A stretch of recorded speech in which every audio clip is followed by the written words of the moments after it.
often adopt a narrative framework with all that entails: script, actors, scenography, costumes, sounds, and so on.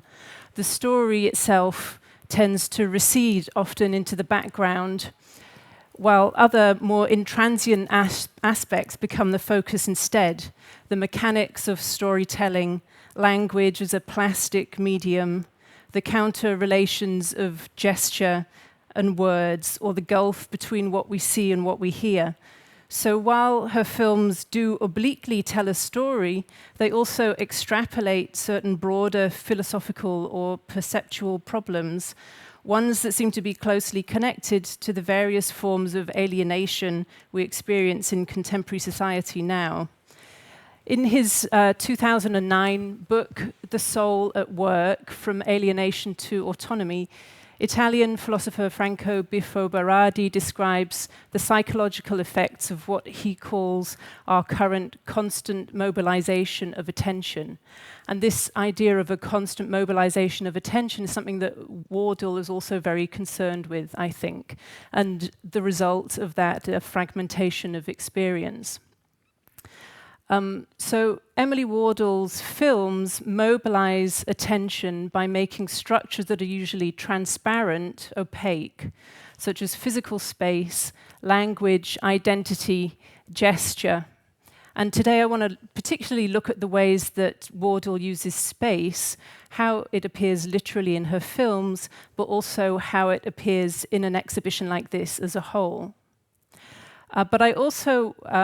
But space is also a means through which to investigate the relationships between reality and technology, where different kinds of space coexist and ideas of space are pasted onto existing reality-based templates in the non-space of the digital realm. In Wardill's work, space becomes claustrophobic or illegible or constructed or refractive or unpredictable, to suggest that space itself may be used allegorically to speak of a contemporary condition. So I want to begin by looking at the film The Palace, a black and white 16mm film that hopefully many of you have already seen here. A film which investigates how space, memory, and imagination can be constructed. Describing the vision of someone who can't see color, the unseen narrator, quoting an unnamed acquaintance, says, "It's more like a messy world, a world where it's hard to tell one thing from another." But the film starts off very factually, with the narrator speaking in a voiceover, in a rich, slowly spoken, deep baritone. "In a room," he says. "It began in a room. I asked her what it was like, vision. What was vision like if the brain cannot see colors? Is it like seeing in black and white? I asked." And then he goes on to say it was hard to imagine, so I asked her to imagine and describe it to me. So already at this point, right at the beginning of the film, the narrative splinters open and crevices appear between what we can see and what we can only imagine, or cannot even imagine, between the narrator's me and the her he refers to, between my imagination and hers, or our own imaginations as viewers. Meanwhile, we see close-ups of surfaces with an indeterminate grey texture. These images move around what is occasionally discernible as an interior space. We can make out a skirting board, a door frame, a handle. This is the inside of an apartment seen close up from a first-person perspective, but its materiality has been altered. It has been shot digitally initially and then fed through the digital version of an analog processor and made to emulate the look of VHS, and finally converted to 16mm. So the material of the film is synthetically degraded through this laborious process and reduced to this synthetic texture, which paradoxically looks like analog grain. The digital wants to be analog, and the analog wants to be digital, like a case of mistaken identity. Are these real, hard, intractable surfaces, or rather soft, melting, imagined textures?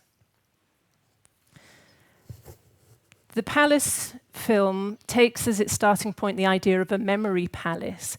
Memory palaces, as it's described in the film's narration, were something used, for instance, by mathematicians to help them remember long numbers by attaching this abstract information to remembered interiors based on spaces that they knew very well. The film is not just about space, however, it's also about identity. The identity of the spoken voice remains mysterious. It says, quote, "There was a lot to remember, and this was different from normal remembering. This was constructing something from scratch, without the origins of a physical space." The memory palace the narrator talks about constructing is a fake architecture on which to hang a series of lies about his identity. He says, "She doesn't know this. No one knows this. But I grew up in a tower block in Romania." He pretends to be a delivery aide, saying, "This is a good way to get into a country that didn't allow foreign journalists to move around freely," and adds, "and of course, not foreign intelligence either." So from this bit of information, we glean that the spoken voice belongs to a spy, that his identity is as simulated as the architectural space we are watching. Franco Biffo Berardi says, "Simulation produces emptiness, a real hole, the disappearance of sensible tangibility which is replaced by sensible virtuality. Simulation is the creation of ghosts without a prototype. An algorithm produces endless chains of information. The entire context that used to guarantee the living continuity of the community ends up being eliminated by this effect of derealization, and the organism implodes." A memory palace is a thing of the past now that memory has been outsourced to the internet. By interweaving notions of constructed or imagined space, manipulated images of space or remembered space, in this film, Wardill investigates the nature of space in relation to self, to bodies, to identities, to memory.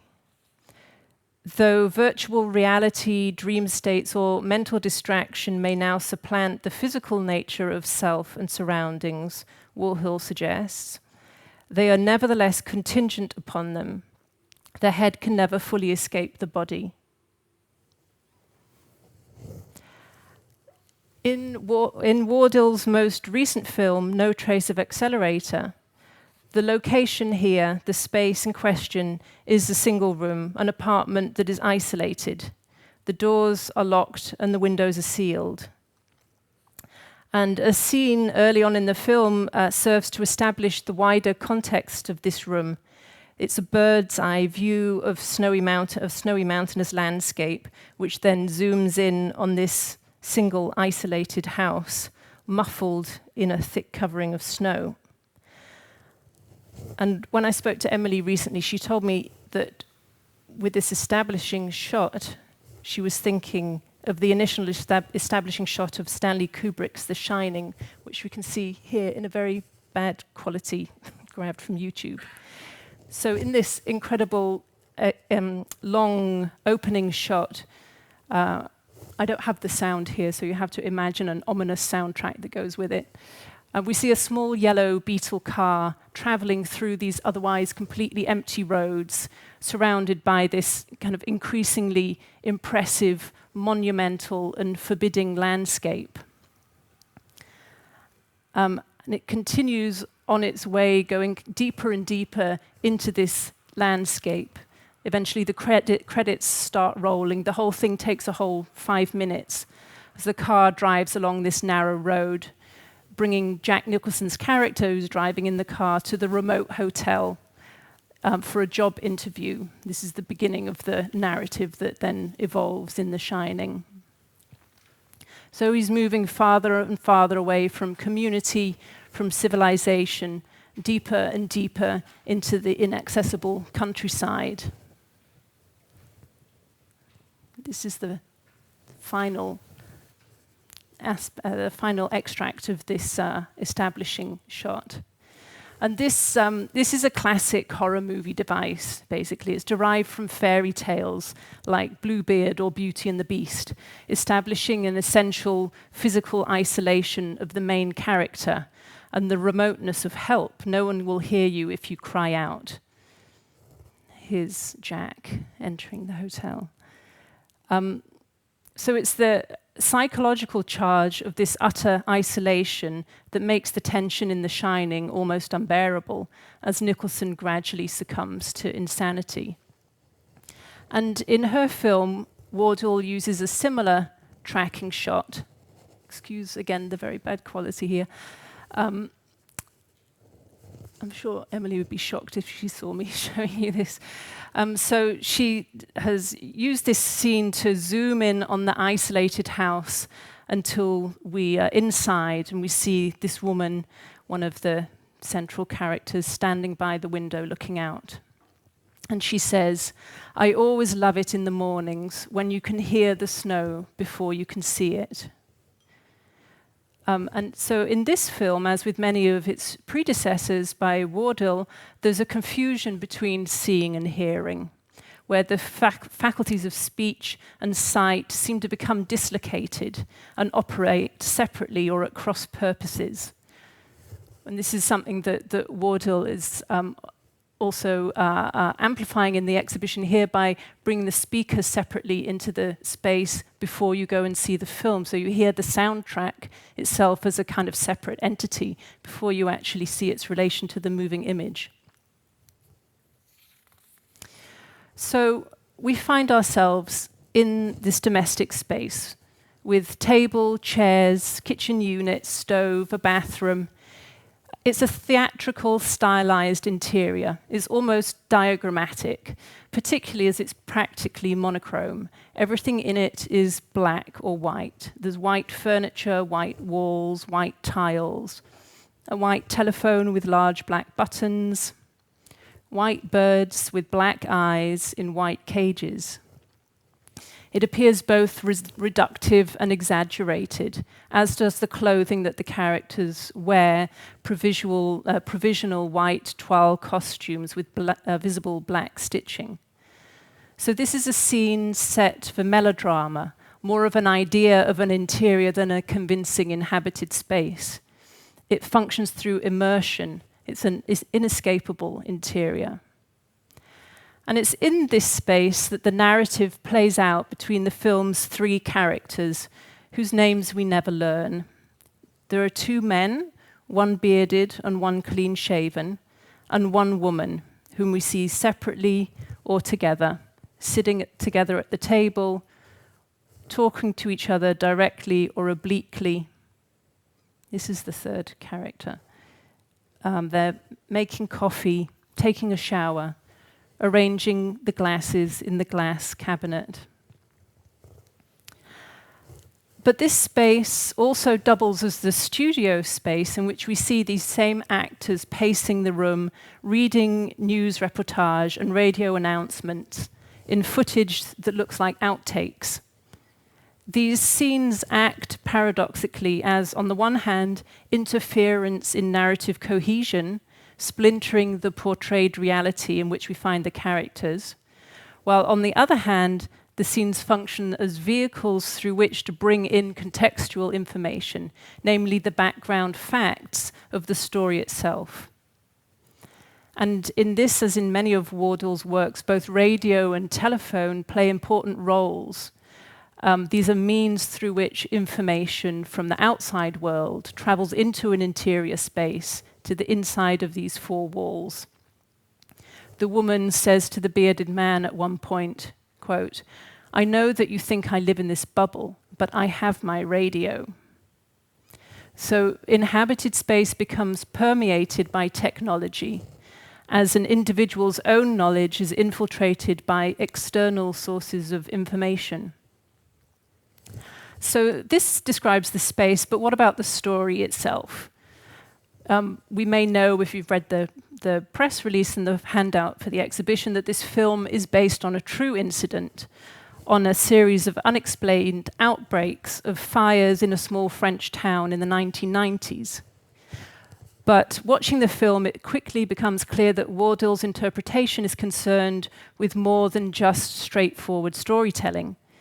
In her works, she often uses an incident or an event, such as this one, as a frame on which to hang her ideas.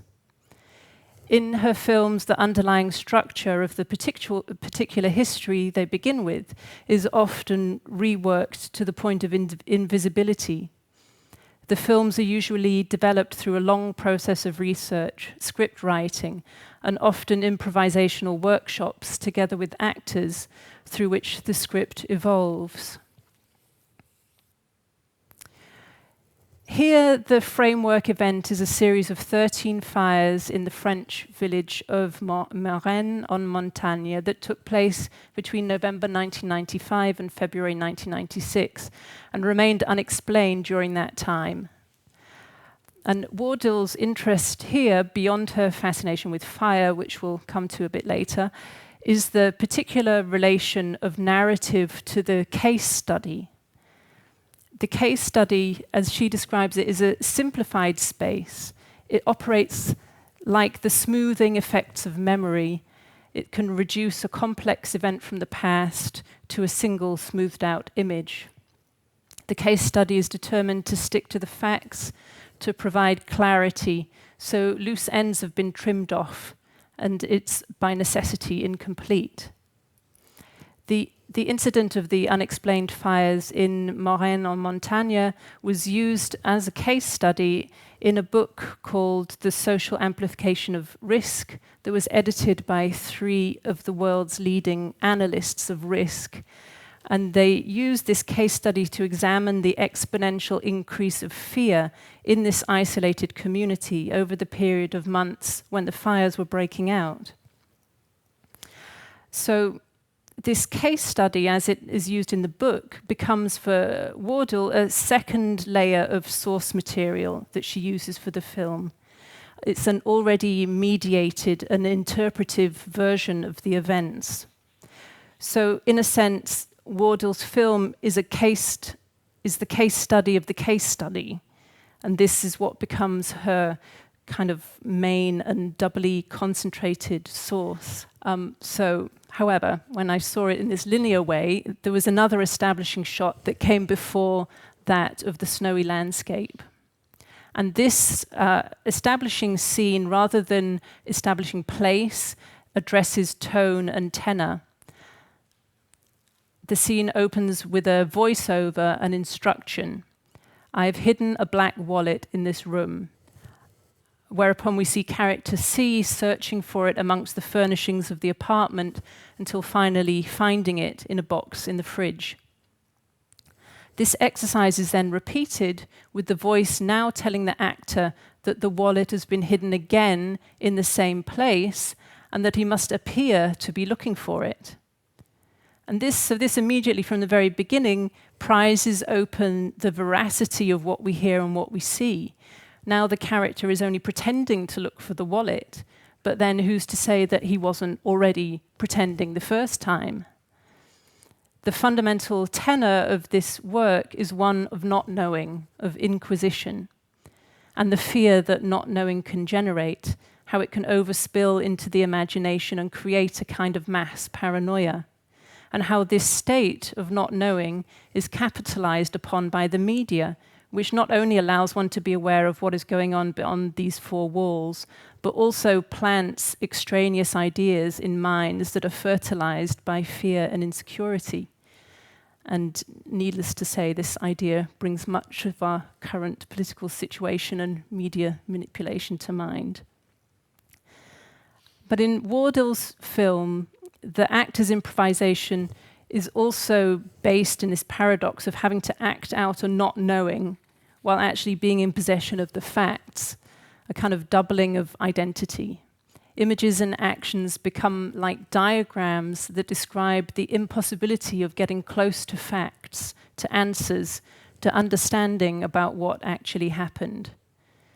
They enact a fundamental destabilizing of truth, identity, substance, one that becomes more insistent here, given that the same actor plays both male characters, one shaven and the other bearded. So this film is not about telling the story of the fires in Marennes-en-Montagne, but rather about the phenomenon of risk amplification. It's a study. Its title, No Trace of Accelerator, seems to ask, are there traces of accelerator here in the phenomenon of social amplification of risk itself? Where is the accelerator and who is responsible?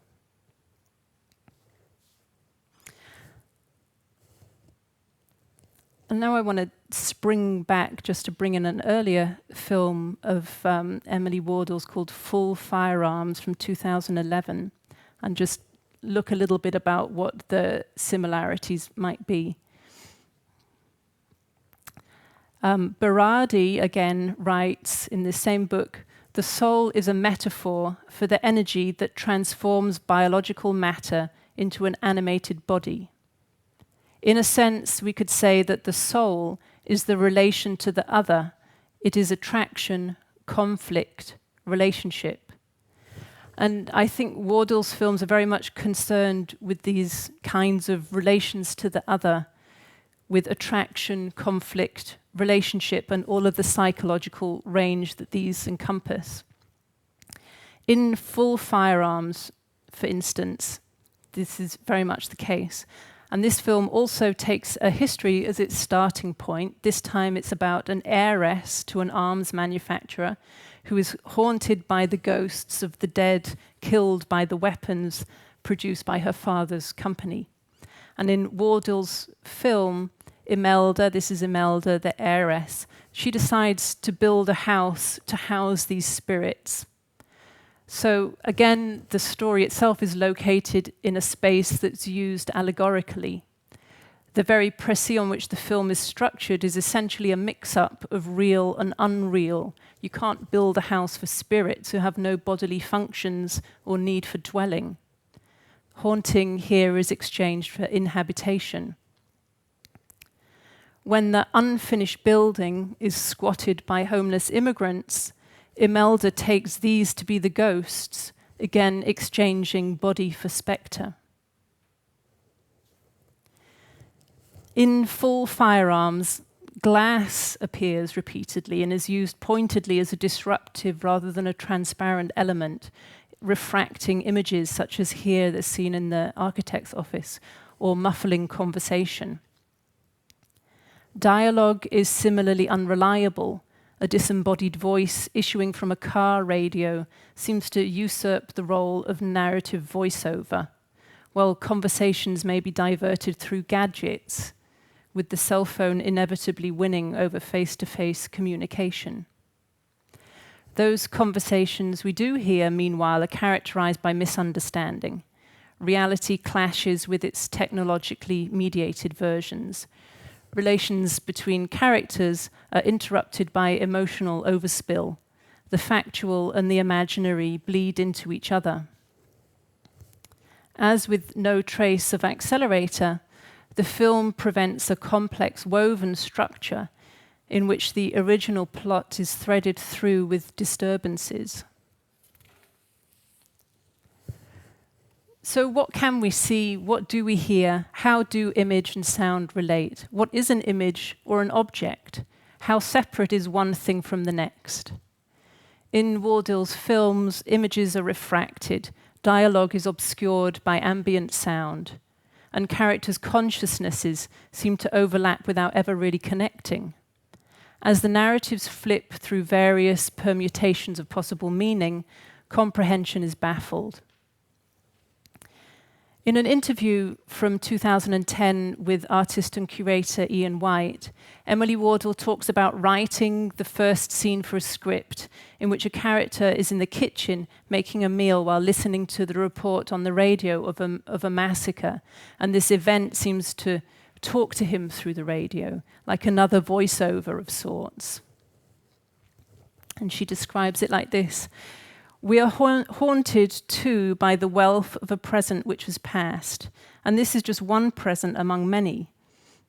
We are talking constantly with the spectres, not just of communism, but of slavery, of the Industrial Revolution, of anything you choose to browse from an archive.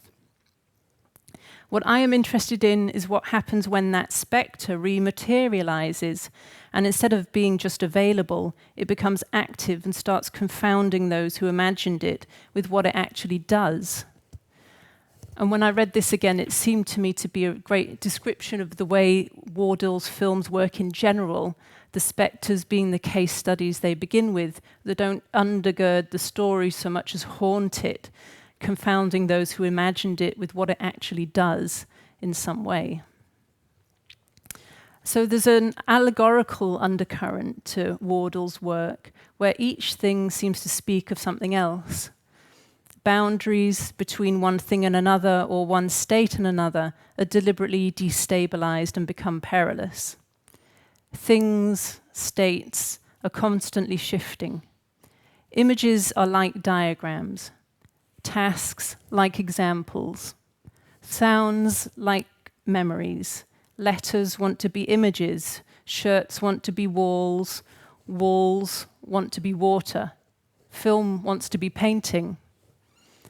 One thing works like another, adopting its rules of behavior as if something is haunting something else. Each element in Wardill's dense works can be potentially misread. We must constantly question what is real or fake, original or copy, body or image. This is integral to the disruptive strategy of Wardill's work, in which a case study tries to be a narrative film, an act of translation or transference that is fraught with difficulty. In her approach to the physical exhibition space here in Bergen, Wardill extrapolates the kinds of ambiguity we see play out in her films and maps them onto the physical space. Here it's almost like seeing in black and white as her monochromatically keyed works amplify the black, white, grey palette of the Kunsthalle itself, as well as the winter surroundings. She inserts ambiguous objects into the space.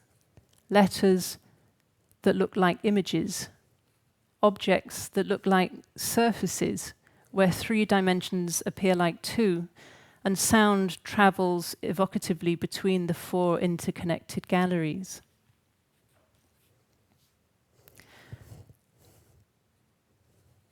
In the final film in the exhibition, well, it's not the final film in the exhibition, but it's the final one I'm going to talk about, called I Gave My Love a Cherry That Had No Stone, we are back with a building. The film here is shot in the Museo Carlos Gulbenkian in Lisbon, where this show will travel to in June. The building was built in the 1950s and has a very particular style. It's full of luscious surfaces and smooth planes. Emily describes it as being like the past imagining the future. Here, as she puts it, the film is like a painting, specifically a painting by Dorothea Tanning from 1952 called Some Roses and Their Phantoms. This painting presents a bourgeois still life that's been infiltrated by uncanny kinds of activity. As Tanning puts it herself, here, some roses from a very different garden sit, lie, stand, gasp, dream, die on white linen. They may serve you tea or coffee. As I saw them take shape on the canvas, I was amazed by their solemn colours and their quiet mystery that seemed to demand some sort of phantoms. So I tried to give them their phantoms and their still lifeness. It's a polite environment with its crisply folded linen tablecloth, but with a small change that makes it all the more unsettling than if something obvious and dramatic was going on. The objects are haunted by some kind of phantoms. And with this thought in mind, Emily made the film I Gave My Love a Cherry That Had No Stone. The film itself is shot with a drone, which explains its jerky footage as it seems to cleave to the architecture, which itself becomes animated. And the protagonist in his crisp white shirt, its folds also still visible, also seems to be haunted by an external or internal presence. It's as if his movements are determined by the building and its furnishings, or by some kind of animal spectre inhabiting his body. Thick with compound references, Wardill's films are an appeal to extra-cerebral possibilities, where sense is a result not just of understanding, but of correspondences perceived beyond the limits of representation, where sounds, images, or actions may be seen with the body and felt with the mind. They represent a state of dislocation and are closely tied to emotions.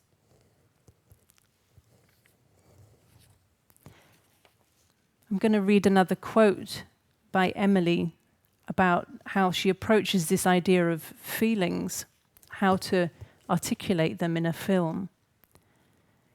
She says, "We don't use emotions because we are tired of being used up by them. But at the same time, we cannot quite let go, and we want to feel. So our feelings got thrown in and out of focus, and so dismembered from their sources that we cannot trust them any longer. But still, to give up on them completely seems like a pathetic surrender. So we're stuck in limbo. It's still hard to write a love letter." So, to me, Wardill's films seem to ask if emotions, like fire, perhaps, are the last aspects capable of resisting the encroaching digital simulation of an entire existence. As Berardi again writes, "Thanks to digitalization, every concrete event not only can be symbolized, but also simulated, replaced by information. Consequently, it becomes possible to progressively reduce the entire production process to the elaboration and exchange of information. But can imagination really be replaced by information? Can feelings be replaced?" Wardill's attraction to fire was that it is one of the few natural phenomena that resist digital modeling. It's just too fast. No computer prediction technology can keep up to predict its path. Not everything can be stimulated. Some things remain beyond the grasp of information.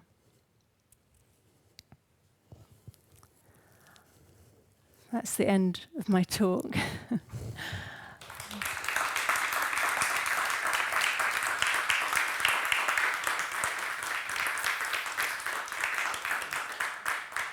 Thank you, Kirsty.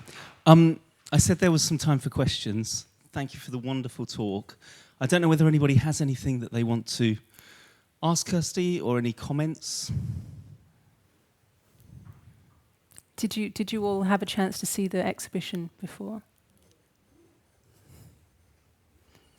I'm very curious as to because I've come to the films through this, kind of from a distance. And it's been so striking how immersive the exhibition is here, and it feels actually a lot less complex when you're in the physical space than it did for me sitting at home looking at the work on my computer and kind of thinking my way into it. So when I was in the exhibition space earlier, I was really struck by the fact that it was full of people spending a really long time in there. That the narrative and also the way that image and also sound are composed is very compelling. It's that it. I mean, it was interesting for me because working on the show for such a long period of time, I was very aware that Emily was working in a very focused way in this kind of cinematic space that you kind of talked about, this virtual space almost. I mean, even that has these different elements to it. Obviously, she's working with these actors in a very intense, concentrated way over a short period of time in the set studio that you were talking about. But then that becomes a filmic space that then she's dealing with when she's mediating those images and she's editing. And I think the sound is incredibly important in this film, and the design of that. Yeah. But what was really striking for me was the way that she then, and I said it, I alluded to it in the introduction, that she kind of extrapolated that through the spaces, and you talked about it as well, seeing it just today.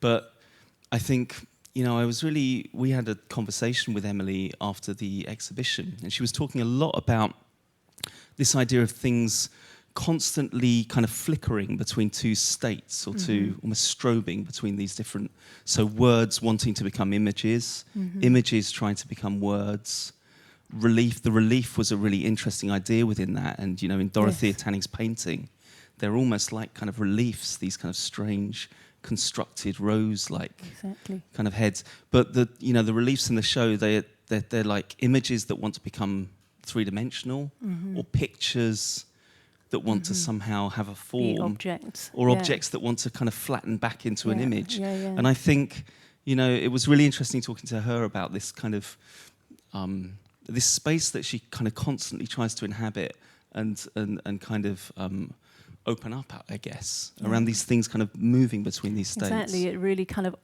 seems to her work in all a very, very various different ways, always trying to kind of occupy this precipice, like this ambiguous state, try and kind of hover on that borderline through these various strategies that she kind of been developing over this quite short period of time. Actually, it's really not much longer than 10 years that she's been producing her work. I'm going to give everybody one more chance if anybody's got anything burning they want to ask. Or yes. The connection with the very interesting artists in the other room. Romain Brooks. Yeah. Yes. Yeah, Martin can tell you all about that because I should maybe say something about this. Please do. So in the number 5 space, we always have a kind of parallel program of exhibitions, and we often try and program an exhibition that has some kind of sympathetic relation with the show that's going on in the Kunsthallen spaces.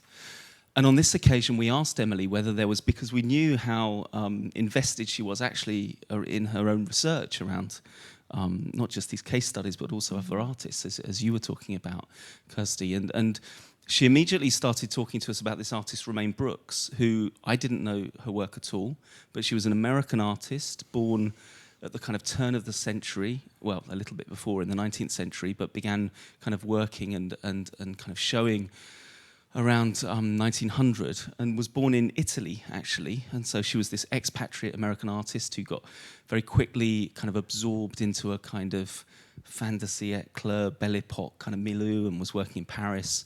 And what Emily was interested in was this series of drawings that she made throughout her life. She made paintings as well, and she was she was known as a painter. But these drawings were particularly kind of interesting in that they had this very kind of flowing line. And you were talking about fire, and Emily was really interested in this idea of fire as this kind of constantly, this unmodelable kind of entity. It's something, it's a thing, but it has a form which is constantly shifting and is about kind of movement. And these drawings, in a way, they're drawings of kind of phantoms, and they look like fairy tale illustrations or kind of automatic drawings from the surrealists, but they almost seem to kind of occupy the space as a kind of constant movement, and their lines meld into each other, and those kind of borders that you were talking about become completely permeable, and they have this kind of flickering quality. They look like kind of flames to me on the paper. So as soon as she showed them to us, we knew we had to bring them and show them alongside the exhibition, and we were very fortunate that we were able to borrow them from a collector in Paris. All of those works have come from Paris. But there's lots more to say about Romain Brooks, but probably not. That will be another evening. Peter. Thank you very much for your talk. I was particularly taken by this idea of hearing the snow before seeing it, and that the dislocation of sound from the. And I haven't spent enough time in that room yet. But when I saw the show when it opened, what really struck me was this this kind of feeling of discombobulation from this I Give My Love a Cherry, with the slanted screen and somehow the way that the camera moved separately to the action in the film, and then the screen was leaning in towards you, was really unnerving. I kind of felt physically unnerved by it. Yeah. And there was something then that spoke to the way the shirts became part of the wall and then weren't. And I just wondered if you had anything to say about the kind of physicality of the show. Yeah, well, I mean, as I said at the beginning, you know, I've had this quite interesting experience with these works because I looked at them very closely in this very different way, kind of a disembodied way, you know, on a computer screen without the kind of sound. And you know, I think it's very clear immediately when you walk into the space how much that is kind of the driving force of the exhibition, like a physical relation of work, body, and exhibition space. I mean, the body of the viewer, you know, and there's this. You know, real sense of vertigo in the film on the screen, which is tilted, you know, and that, as I said, was shot with a drone, so it has this kind of, you know, the camera itself or the point of view has this weird kind of alien movement, but it feels like it's a character. It's very difficult to understand what its movements are and why it kind of moves in these counterintuitive directions away from the actor, you know, who you then just see reflected in the surface. There's these constant kind of refractions of what you feel like the direction of the narrative should be, you know. And this is something that Emily works with in such an interesting and sophisticated way of always diverting your attention, you know. So which leads to this experience, which, you know, she uses this great word of the sonorous communication, you know. So it's like many-leveled communication. So, you know, the experience of seeing the shirt on the wall before you see the shirt on the man, you know, all of this adds into your perceptual experience on not very not didactic levels at all. You know, it's kind of peripheral. There's a lot going on at the periphery, which then feeds into your understanding, so that it's not necessarily about intellectual comprehension, but about more this kind of felt, intuitive understanding that operates on several registers. And then here, well, I think we talked about this already, but in particular when you walk into the space and you see these shirts and then you see this like very impressive, large sculptural speaker, you know, that's blasting out this sound that functions very well without image. But then when you go into the space and see, you know,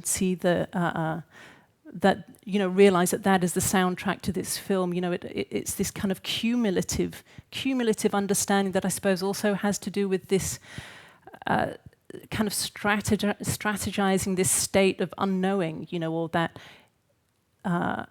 things kind of gradually reveal themselves, or you think that they reveal themselves, but maybe actually they don't, because you never really get to the point of understanding. So, yeah, I think that she's really able to work on these different levels to describe some kind of psychological perception. Yeah.